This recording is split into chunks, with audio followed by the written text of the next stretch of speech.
OECD를 포함한 국제기구들이 이렇게 진단했습니다. 앞으로 경제가 성장하는 길은 투자보다는 불평등을 완화하는 것이다. 공정함이 성장을 담보하고 더 나은 세상을 보장합니다. 그 공정함에는 사람과 사람 사이의 공정함, 또 부문과 부문 사이의 공정함도 있겠고 지역과 지역과의 공정함도 있겠습니다. 네. 마이크를 좀 높여달라는데, 네. 그래서 지금 균형 발전은 대한민국이 앞으로 나아가기 위한 공정성 회복의 가장 큰 과제다, 이렇게 말씀드리겠습니다. 기자회견문을 낭독하겠습니다. 지방이 위기입니다.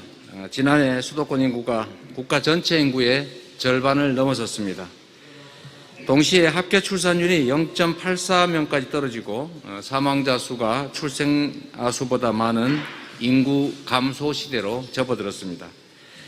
특히 비수도권 지역의 인구 감소와 고령화는 매우 심각합니다. 학교, 병원 등의 최소한의 인프라조차 유지하기 어려워졌습니다. 전통적인 제조업 중심 지역 역시 위기입니다. 우리보다 앞서 산업 구조 조정을 겪은 서구 국가들의 제조업 중심 지역 쇠락화, 이른바 러스트벨트화가 우리에게도 나타나고 있습니다. 이대로 간다면 대한 사람 대한으로 길이 보전하자라는 것조차 불가능하게 될 것 같습니다. 특단의 대책이 필요합니다. 균형 성장이야말로 정부가 해결해야 할 가장 숙명의 과제입니다. 첫째, 민주당 정부의 균형 발전 정책을 더욱 강화 발전시키겠다는 약속을 드립니다. 우리 민주당 정부는 균형 발전을 국가 정책의 최우선 순위에 두어왔습니다. 특히 노무현 정부는 신행정수도 및 혁신도시 건설을 통한 중앙행정부처와 공공기관의 지방 이전 등으로 역대 가장 강력한 균형 발전 정책을 추구했습니다. 그 결과로 산업화 이후 최초로 수도권 인구 유입이 감소했지만 이후에 보수 정부 10년 동안 균형 발전의 추진력이 소멸되고 말았습니다. 문재인 정부에 이르러서 국가균형발전위원회가 복원이 되면서 새로운 출발의 계기가 만들어졌습니다. 저는 이 같은 균형발전의 토대 위에 전국을 고르게 균형 성장시켜서 지역의 차별과 양극화를 극복하겠습니다. 현 정부가 추진 중인 세종특별자치시와 제주특별자치도를 성공적으로 완성하겠습니다. 세종시는 대통령 제2집무실 설치, 국회 분원 설치, 또 행정부 추가 이전 등으로 명실상부한 행정수도로 만들어 가겠습니다. 제주특별자치도는 기본소득과 탄소중립의 시범자치도시이자 평화인권 환경수도로 육성하겠습니다. 이양된 특별행정기관의 중앙지방정부 간 협력 모델을 효과적으로 재구축하고 더 높은 수준의 자치권을 부여함으로써 우리나라 분권 모델로 자리 잡아 나가도록 하겠습니다. 두 번째 약속을 드립니다. 전 국토의 균형 성장으로 대한민국의 성장을 이끌어내겠습니다. 최근 지역을 순회하면서 국토 균형 발전이 얼마나 시급한 과제인지 가슴 절절히 느꼈습니다. 수도권은 날이 갈수록 과밀화와 집중 현상을 걱정하는 반면에 대부분의 지방도시는 인구 소멸을 걱정해야 하는 절박한 현실을 실제 체험하는 기회였습니다. 5국 이특 체제로의 지방 분권을 이뤄야 한다는 김두관 후보님의 말씀에 적극적으로 귀 기울이게 됩니다. 서울이 5개, 지방도 잘 사는 나라라는 김 후보님의 슬로건처럼 수도권 1국 체제를 해소하고 국가 균형 발전을 주요 국가 비전으로 제시하는데 전적으로 공감합니다. 5국 이특 자치연방공화국을 건설하겠다는 김 후보님의 훌륭한 정책을 더욱 보강하고 초강력 단위의 지원 방안을 강구해서 전 국토의 균형 발전을 이루어내겠습니다. 우리에게는 1기통이 아닌 6기통, 8기통 엔진이 필요합니다. 부울경 동남권, 또 대구 경북의 대경권, 세종 대전 충청의 중부권, 전북 전남 광주의 호남권이 각각 그리고 함께 이른바 메가시티로서 국토 균형 발전의 혁신 광역 거점이 돼서 시너지를 발휘할 수 있도록 하겠습니다. 강호축을 국토균형발전의 또 다른 중심축으로 만들겠습니다. 우리나라 산업경제를 뒷받침해온 경부축에 이어서 충북선 고속도로 철도화로 완성되는 강호축에 경박단소형 첨단산업, 예를 들면 원주의 의료 헬스케어, 진천 음성의 태양광, 오송의 바이오, 전주 농생명, 새만금의 에너지산업, 광주 AI, 전남 블루이코노미 등을 집중 배치하겠습니다. 백두대간을 국민쉼터로 조성하고 강호축을 기점으로 원산 블라디보스톡을 거쳐서 시베리아까지 이어지는 꿈의 실크레일이 달릴 수 있도록 하겠습니다. 수도권은 첨단산업, 금융, 문화, 관광 등이 융복합된 세계적인 경제, 문화 수도로 키워나가겠습니다. 수도권의 공공기관을 추가 이전해서 혁신도시를 완성하겠습니다. 우리 사회는 그동안 지나치게 자원이 편중돼서 수도권 집중이 지방 소멸을 낳고 결국 수도권 폭발로 효율성을 저해하는 상황이 초래되고 있습니다. 국토의 균형 발전이 그 어느 때보다 중요한 과제가 됐습니다. 특히 전국 기초자치단체 절반가량이 소멸 위기에 처한 비상사태에서 2단계 공공기관 지방 이전은 생존을 위해서도 필요하지만 공정한 국가 균형 발전 차원에서 반드시 신속하게 추진돼야 합니다. 저 이재명은 그동안 경기도에서 특별한 희생에는 특별한 보상이라는 원칙 아래 공공기관의 북부, 동부 이전 결정으로 공정성 회복과 균형 발전이라는 두 가지 대의에 충실해 왔습니다. 물론 공공기관 이전 반대 여론 등 이전과 관련해 반대도 많고 반발도 심했지만 우리 시대의 가장 중요한 하도인 공정이라는 가치를 실현하기 위해서 과감하고 신속하게 공공기관 이전을 추진하고 있습니다. 공정성이 확보되지 않으면 억울한 사람이 생기고 또 억울한 지역도 생겨나게 됩니다. 더 이상 2단계 공공기관 지방 이전을 미뤄서는 안 됩니다. 지방 주민들에게 더 이상의 고통을 안겨주지 않겠습니다. 노무현 정부 때부터 국가균형발전 정책의 일환으로 수도권 소재 공공기관의 지방 이전이 추진되고 있긴 하지만 나머지 기관들의 추가 이전이 신속하게 진행될 수 있도록 하겠습니다. 국민 여론을 수렴해서 국가균형발전위원회 차원에서 제2차 공공기관 지방 이전 계획을 조속히 확정하고 과감하고 신속하게 추진하겠습니다. 민간기업의 지방 이전도 추진해서 일자리의 지방 분산을 이루어내겠습니다. 이를 위해서 법인세나 가업 상속세의 지역별 차등화, 그리고 국가균형발전펀드 신설, 기본주택 제공 등을 통해서 민간 기업과 종사자들에게 강력한 지방 이전의 인센티브를 제공하도록 하겠습니다.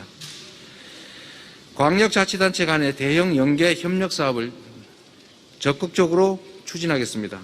수도권에 대응하는 균형성장의 중심을 육성하기 위해서 균형발전특별회계 내에 초광역 협력 계정을 신설하는 등 예산 및 추진체계를 개편하고 필요하면 시도 간의 행정통합방안까지 적극적으로 마련하고 지원하겠습니다.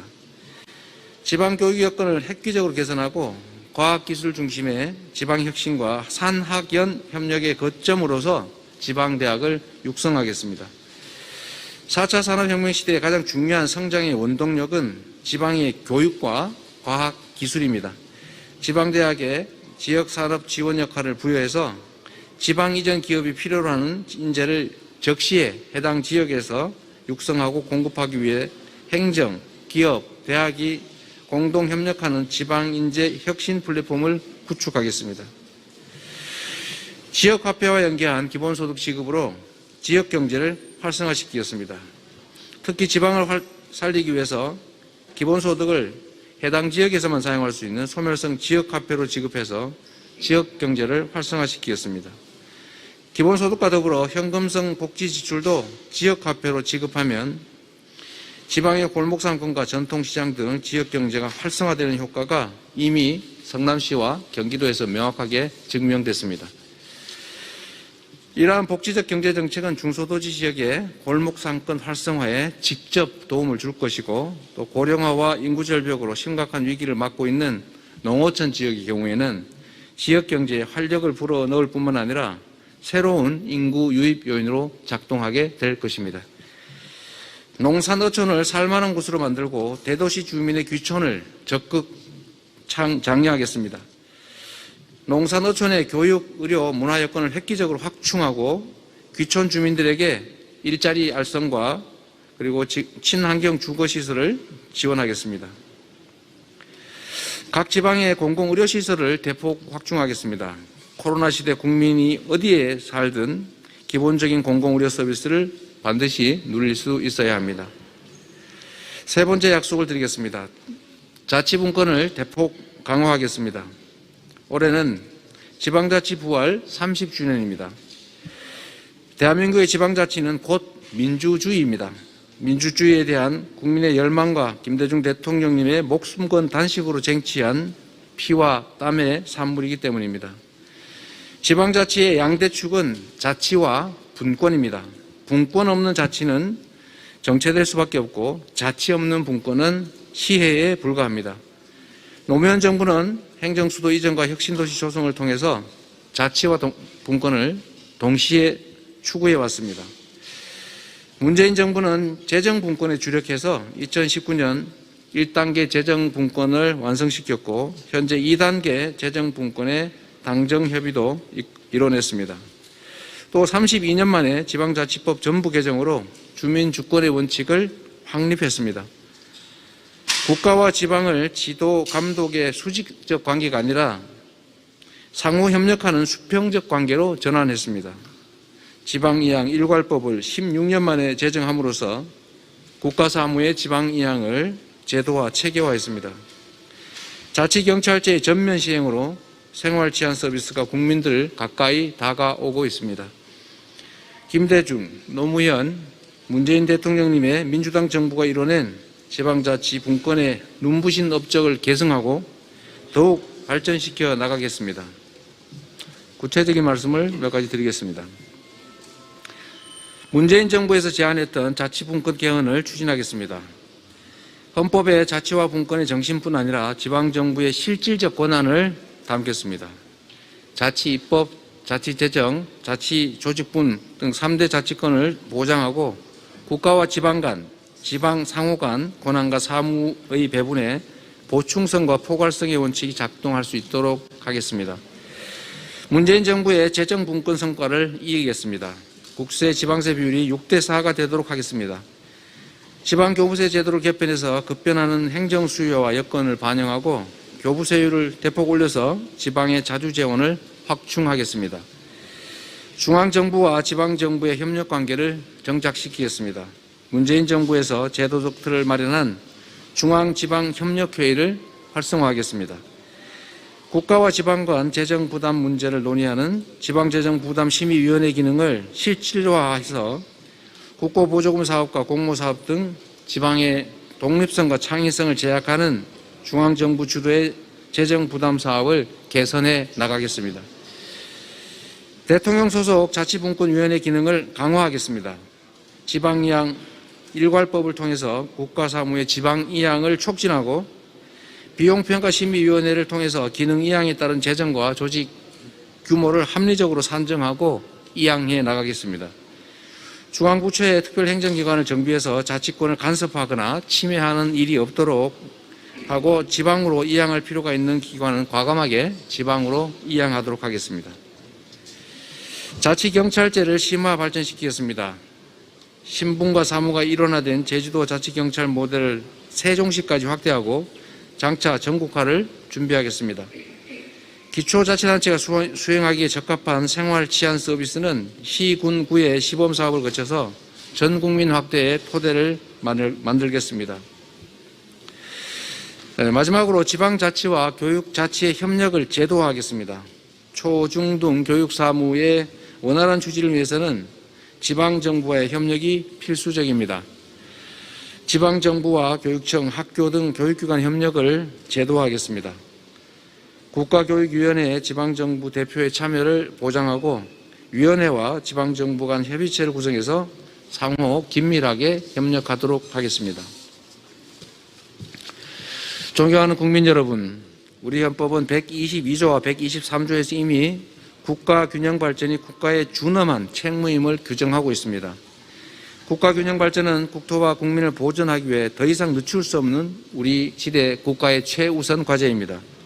지방은 공정 성장의 시작과 끝입니다.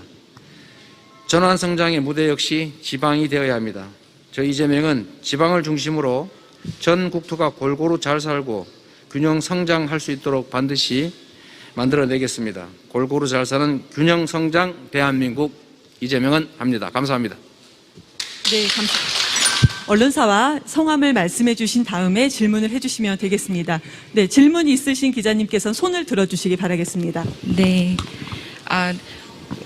우선 발표하신 내용을 보면 민주당 정부를 계승 발전하겠다라고 말씀을 해주셨는데요.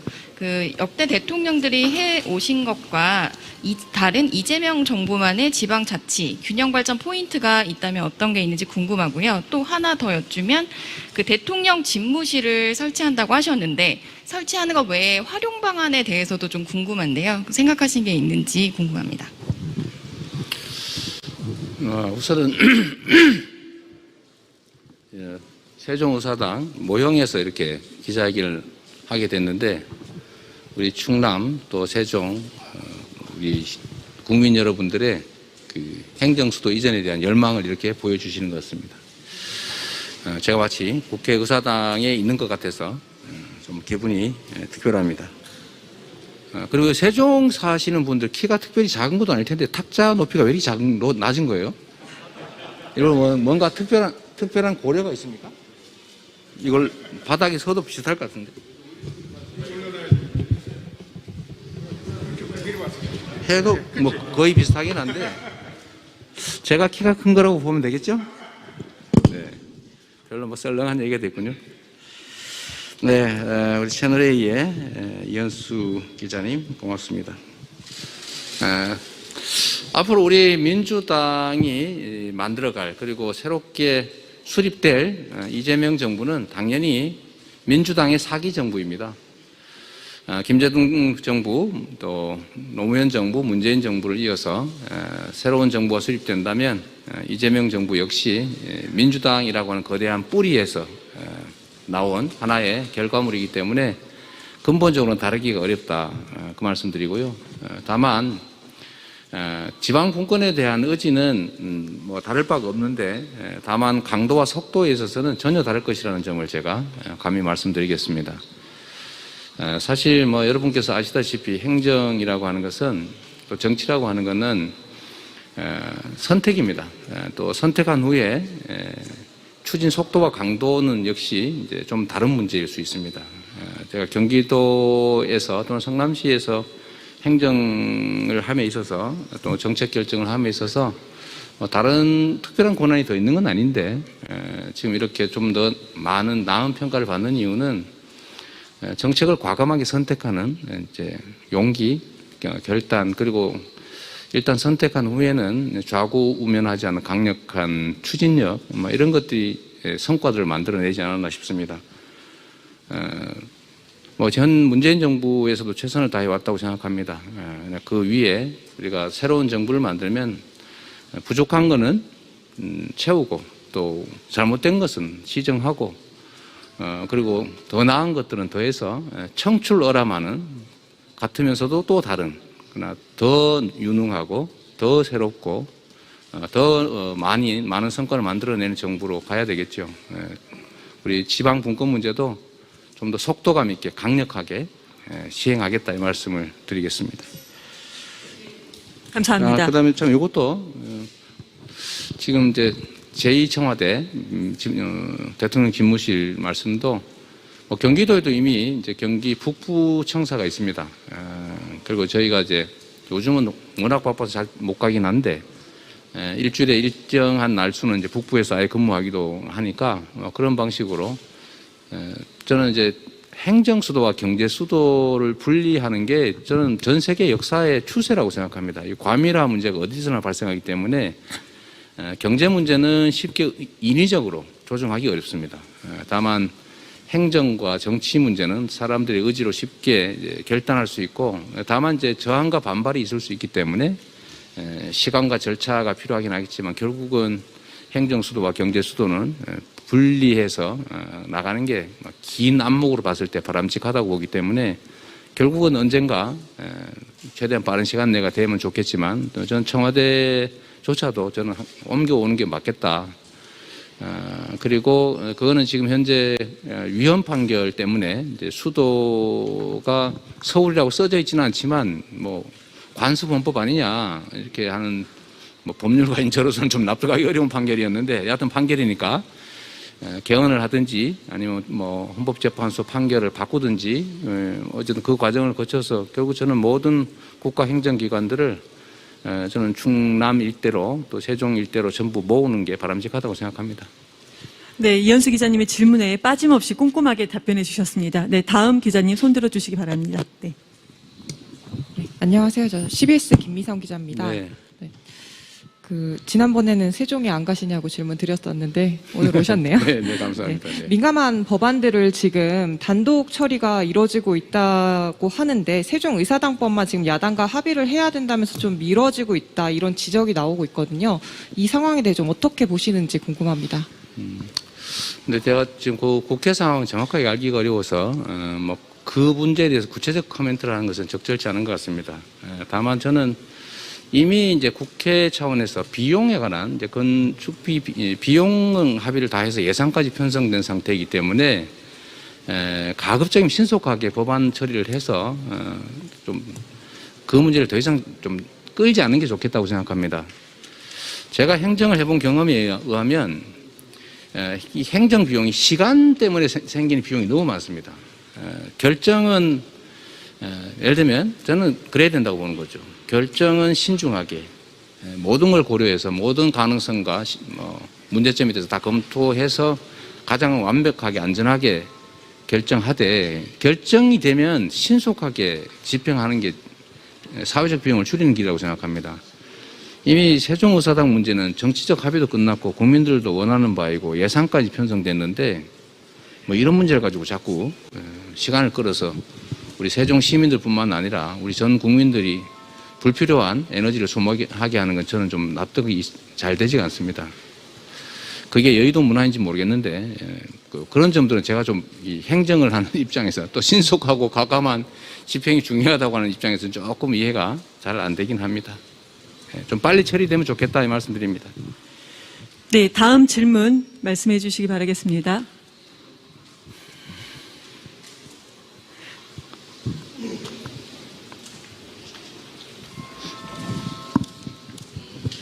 네, 안녕하십니까. 세종파라미의 박은주입니다. 저는 세종시와 관련된 질문을 좀 드리겠습니다. 부동산 문제에 대해서는 더 이상 말하기도 부담스러울 만큼 큰 문제가 되고 있습니다. 그런데요, 세종시는 세종시만의 특별한 또 분위기로 인해서 세종시에 특별한 부동산 문제가 발생하고 있다는 건 알고 계실 겁니다. 경기도와 세종시하고는 또 다를 텐데요. 공무원 특공 문제도 물론 있었고요. 여러 가지 문제가 있으면서도 아직까지도 상승세가 계속되고 있습니다. 거래는 뭐 떨어졌다고 합니다만, 그리고 면 단위 지역, 특히 조치원읍이라든가 금남면 이런 면 단위 지역에서의 그 문제가 더 커지고 있습니다. 이재명이라는 이름으로 세종시를 바라보실 때 세종시만의 그 부동산 문제 어떻게 생각하고 있는지 질문 드리겠습니다. 제가 그 여러 차례 기자회견을 했는데 그 중에 제일 어려운 질문인 것 같습니다.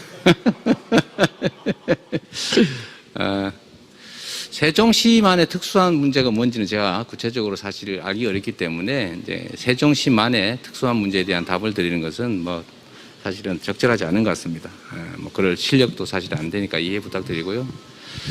근데 분명한 거는 이 부동산이 대한민국의 성장의 가능성을 훼손하고 또 많은 사람들에게 좌절을 심는 건 확실합니다. 사람이 이제 노동을 통해서 또는 뭐 역량 개발이나 기술 개발, 시장 개척 등을 통해서 경영 개선을 통해서 돈을 벌어야지 그냥 어디 땅 사놨더니 값이 올라서 집을 사놨더니 집값이 올라서 재산이 늘어났다. 우리가 그거 알죠. 이 세상에 부라고 하는 건 공짜로 하늘에서 떨어지는 게 아닙니다. 누군가가 부당하게 또는 노동 없이 이익을 취하면 누군가는 잃은 거죠. 그게 세상의 섭리 아니겠습니까? 그래서 저는 불로소득은 누군가의 손실이기 때문에 가급적 제한하는 게 맞다고 봅니다. 부동산 문제도 사실은 동일한데 이 부동산 특히 땅이나 건물이 자기가 스스로 이렇게 가치를 올리는 게 아닙니다. 결국은 어디엔가 도로를 건설하거나 어디엔가 뭐 주택을 뭐 건설하거나 어딘가 산업단지를 배치하거나 하여튼 이런 도시계획이나 인허가권 행사 뭐 아니면 국가의 재정 투입을 통해서 부동산 가치가 올라가는 것이거든요. 그걸 왜 특정 개인이 다 취득하느냐도 문제지만 온 국민이 오로지 거기에 매달리는 나라가 미래가 있겠습니까?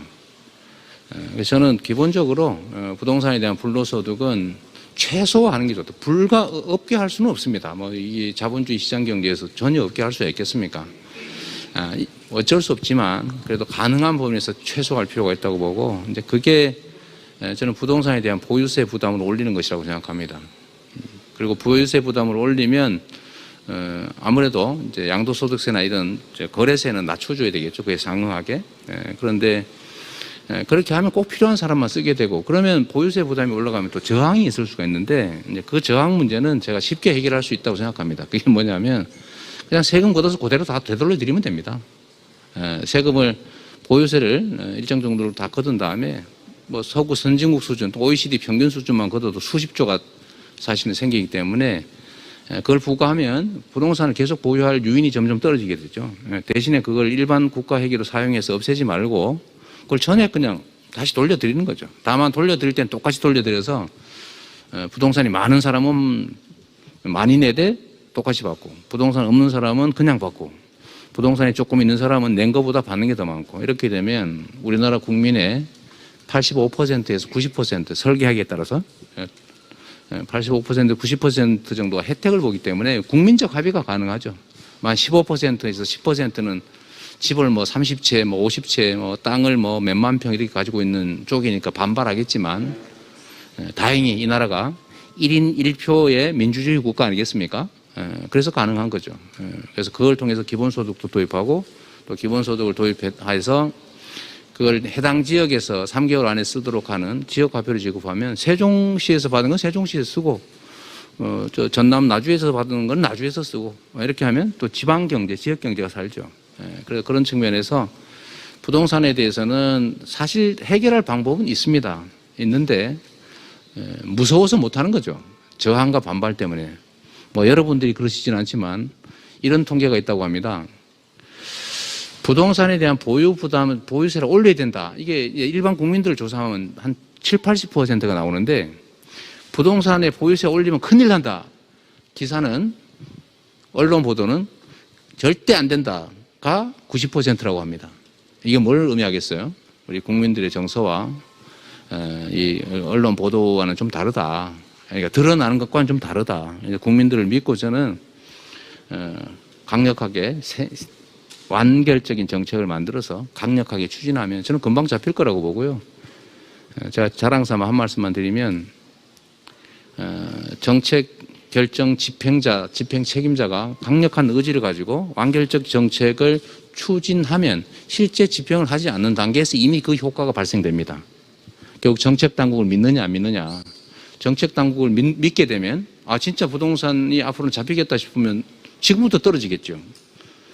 그런데 아마 여러분 지금 제가 부동산 무슨 카페 이런 데서 공적이 돼 있습니다. 이재명 되면 이거 집값 땅값 떨어져 큰일 난다라고 해서 수십 수백만 명이 가입한 부동산 카페에서 저를 엄청나게 이제 비난하는 걸 알고 있는데 그 비난의 강도가 높으면 높을수록 정책에 대한 신뢰는 높아지지 않을까 싶어요. 그래서 질문에서 많이 벗어나긴 했습니다만 세종시의 부동산 문제도 마찬가지로 세밀하고 완결적인 정책을 수립하고 강력하게 집행하면 사실 우리나라의 이 고질적인 부패, 병폐라고 할 부동산 공화국, 부동산 불로소득 이건 좀 막을 수 있다, 없앨 수 있다 생각합니다. 네, 가장 어려운 질문이라고 해주셨는데요. 가장 길게 말씀을 해주셨습니다. 가장 어려워서 원래 어려운 질문에 답이 없으면 말이 길어집니다. 네, 지금 시간 관계상 한 분 정도만 질문을 아니 좀 더 받도록. 하십시오. 내가 말을 너무 많이 해서 네, 그럼 미안합니다. 2분 정도. 네네.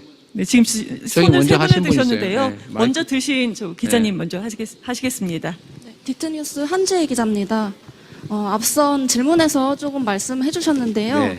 초기 이제 개헌 의제와 관련해서 부정적인 입장을 보이시다가 최근 찬성하는 쪽으로 입장을 선회하셨는데요. 세종의 경우 행정수도 완성 문제가 민주당 현 정부 안에서도 계속 공전하면서 그 개헌 필요성이 굉장히 중요해지고 있습니다. 그 개헌이라는 방법에 행정수도 완성의 문제를 구체적으로 어떻게 담을 것인지 그 명분화 방식이 궁금하고 그 타 후보들에 비해 개헌 의지가 약하다는 평가도 있는데 이 부분에 대해 어떤 입장이신지도 말씀 부탁드립니다. 개헌에 대해서 입장이 선회됐다는 전제는 전혀 사실이 아닙니다. 제가 개헌하지 말자고 한 게 아니라 저는 언제나 실용적인 입장을 중시하기 때문에 현재 개헌을 중심적 의제로 논의하는 게 과연 실효성이 있겠느냐라는 말씀을 드린 거고, 우리 사회가 개헌을 통해서 이제 인권의 강화, 그리고 이제 분권의 강화, 또 중임제 개헌, 대통령 중임제 개헌을 통한 좀 책임 정치의 실현, 이런 것도 다 중요하죠. 근데 그 중에 수도 문제는 아까 말씀드렸던 것처럼 대한민국의 수도는 법률로 정한다, 이렇게 한 조문 넣으면 아무 문제가 없죠. 법으로 정하면 되니까. 이런 개헌이 필요하다는 걸 제가 인정하고요. 제가 하지 말자는 입장을 낸 일이 전혀 없습니다. 언제나. 다만 지금 당장 이게 주요 의제가 돼야 되느냐라는 점에 대해서 제가 회의적이었던 거죠. 해야 될 일은 분명합니다. 필요한 것과 현재 할 수 있느냐는 다른 거죠. 지금 야당이 반대하는 상황에서 그 여당의 그 일부에서 얘기를 해서 여당이 다 한다고 한들 되겠습니까? 저는 이런 실현이 어려운 상황에 에너지를 쏟는 것보다는 지금 당장 민생 문제에 또 실용적인 개혁 문제에 더 집중해야 된다. 어디에 더 주력할 거냐 이 말씀을 드렸던 거니까 뭐 입장을 바꿨다, 뭐 개헌에 회의적이었다, 반대였다 이렇게는 좀 안 해주시면 좋겠어요. 일부에서 자꾸 쓰는 바람에 제가 진짜 그런 사람처럼 되고 있는데 오해가 없길 바라고요. 개헌은 해야지요. 지금 이게 87년 체제가 지금 너무 오래 가고 있습니다. 그래서 반드시 해야 되는데 가능한 상황을 만들어서 야당도 동의할 수 있는, 이거는 정치적 합의가 필요하니까요. 이제 그런 상황에서 합의가 가능한 내용으로 또 국민적 합의를 거쳐서 해야지요. 다만 지금 거기에 에너지를 집중할 것이냐는 제가 보기엔 회의적이다 그 말이죠. 해야 될 일은 분명합니다. 네. 네, 말씀 감사합니다. 저 끝에 계신 기자님. 질문 드리겠습니다. 세종방송 이병기 기자입니다. 네. 그 후보님께서 말씀하신 대로 느끼고 계신 대로 지금 그 국회 세종의사당 문제는 세종시뿐만 아니라 충청권 전 국민들이 그 간절하게 바라는 바입니다. 근데 지금 이제 이 자리가 끝나면 바로 이제 의사당 후보지를 둘러보실 계획으로 알고 있는데요. 제가 알고 있기로는 역대 지금 뭐 반대는 하지 않는다고 하는 야당 측 현역 의원은 물론이고 출마를 선언한 10여 분의 야당 의원들은 단 한 분도 그곳을 방문한 적이 없습니다. 보통 이제 우리가 그 청약을 받더라도 궁금해서 그 자리 정도는 가보는 게 이제 보통 사람의 심정인데요. 야당들의 지금 뭐 곧바로 이제 결정을 내야 될 시기가 됐는데 야당들이 이 세종의사당에 대한 의지가 있다고 보시는지 어떤 생각을 갖고 계십니까? 제가 그분들 마음속을 알 수는 없습니다. 뭐 어떻게 알겠어요? 천길 물속은 나라도 한길 뭐 사람 속은 모른다 이런 말도 있는데 제가 알 수는 없는데 제가 보기는 최근에 우리 야당의 지도부 또 국민의힘 지도부나 아니면 인사들을 보면 아무 생각이 없는 것 같아요. 일단 반대, 무조건 반대, 아무거나 발목을 잡아서 잡아들인다 라는 생각을 하는 게 아닌가 하는 안타까운 마음이 듭니다. 그런데 제가 정말 권고드리고 싶은 거는 우리 국민들의 이제 그 판단 수준이 우리 야당의 과거 정치인들께서 생각하시는 것보다 훨씬 더 높다는 사실을 정말 인지해 주시면 좋겠습니다. 과거에는 잘못하기 경쟁, 그러니까 누가 뭐 내가 잘하기보다는 상대방이 못하면 나한테 기회가 온다.